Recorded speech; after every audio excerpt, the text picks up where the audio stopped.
I really want to talk specifically din sa mga lingkod ng Lord. Alam ko po may mga nakafollow dito sa platform natin, mga pastors, mga elders, mga manggagawa, kapwa kong lingkod sa Lord. Talaga pong gusto ko po kayong pagsilbihan kasi I believe na hindi po aksidente na napapanood nyo ito. I believe po na kailangan ninyo maging healthy para po magawa po natin lahat yung mga pinapagawa ng Lord sa atin. How can we spread the good news of salvation kung lagi po tayong in and out sa hospital? Paano natin maaabot yung mga kailangan abutin kung tayo po ay marami pong mga dinaranas na mga pagkakasakit? Kung matatandaan po natin, yung first temptation was food. Ito yung unang ginamit ng kaaway. Sabi ko nga, lahat po ng mechanism nilagay na po ng Lord. Ang aking role lamang po ay mag-explain. Ako po yung taga-explain ng agham, ng science behind healing, para nang sa ganun po kapatid ay magawa po ninyo ito ng natural na pamamaraan. Alam ko po may mga gamot na po ngayon. Naririnig po natin yung mga tungkol sa mga Ozempic, yung mga Mounjaro, mga ganyan. Yes, may role po sila in certain cases kasi meron din po talagang mga metabolic and hereditary conditions na talagang hindi kakayanin ng simpleng lifestyle modification lamang. May mga ganun po, genetic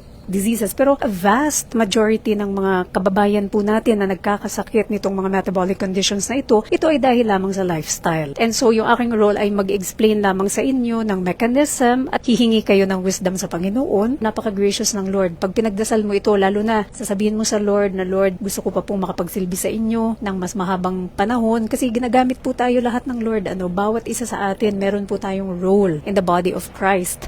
And wag po nating hahayaan na yung kaaway ay gamitin niya yung pagkain, the very first temptation, para po tayo'y hadlangan sa mga dapat nating gawin for the kingdom. Dahil naniniwala po ako kapatid na hindi po dinesign ng Lord na magdusa ang inyong katawan. Isa nga po yun sa mga prophecies sa book of Isaiah, by Jesus' stripes we are healed. Gusto talaga ng Lord na tayo po'y gumaling sa mga karamdaman. Pero sometimes, ito ay dulot ng temptation. So ito nga po, itong low carb Mediterranean fasting is a way para po yung katawan natin ma-fine-tune at nang sa ganun, hindi na po tayo nakasakay doon sa sugar addiction wheel. Kasi once you get on that wheel, ang hirap nang bumaba. So, ang pamamaraan po doon is alamin natin itong low-carb Mediterranean fasting. Wala pong ginawang masamang pagkain ng Lord. Pero po mga kapatid, pag ang amount ng pagkain ay sobra-sobra at yung frequency ang dalas-dalas, kaya nga po, ina-encourage ko po kayo, karamihan po talaga sa inyo dito ay mga believers, fellow believers of the Lord Jesus. I really encourage you to do your spiritual fast. Meron po talagang biblical basis.